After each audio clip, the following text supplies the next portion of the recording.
Nagsulong nga pala ako sa ranking mga idolo.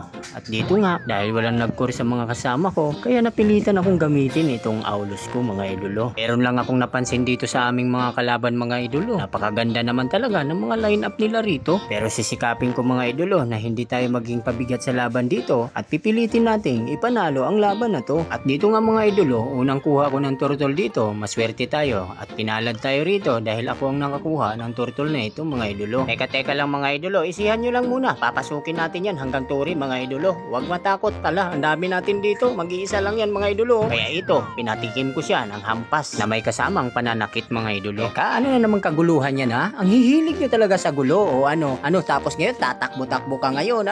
Papalag ka pa? O ikaw, isa ka pa ha? Ang gulo-gulo mo no? O ano ngayon? Wala kang matataguan Kung naman kasi talaga mga idolo, huwag na kasing ipilit yung gusto nyo. Dahil alam nyo na mangyayari sa inyo. Abay, masasaktan lang kayo. Ba, teka lang naman talaga mga idolo. Abay, balak pa ata nitong manlaban tong mga to. Aba, magsiuwi na kayo kung ayaw nyong maparusahan dito mga idolo. Naku naman talaga, mabuti na lang talaga at nakinig kayo. Ba, teka lang. Ang kukulit talaga nitong mga to, no? Ang titigas talaga ng ulo nyo, no? Diba sabi kong magsiuwi na kayo? Abay, bumalik pa talaga kayong mga loko talaga kayo, no? Hala, grabe ba? Nakikipaglagawan pa talaga tong mga to. Ayaw na lang ibigay sa akin yung aking gusto. Ang gusto ko lang naman dito ay makuha itong turtle mga idolo. At saka sa maang palad mga idolo, sila ang maswerteng nakakuha rito. Kaya sa galit ko mga idolo ay pinaghahampas ko sila nitong dala-dala kong maso mga idolo. Naku naman, dahil nga sa ayaw nilang ibigay yung turtle mga idolo, ito na lang pinagtsatsagaan ko rito. Itong blue bat nila mga idolo ay hindi ko na ipapatikim sa core nila to mga idolo. Dito nga mga idolo, sa galit ko ay dinamay ko na pati itong turi nila mga idolo. Ayun, bagsak yung turi nila mga idolo. Pang gagawin, mukhang may magdidip dito mga idolo. Aba, tingnan ko, bibigyan ko lang ng leksyon tong alpha mga idolo.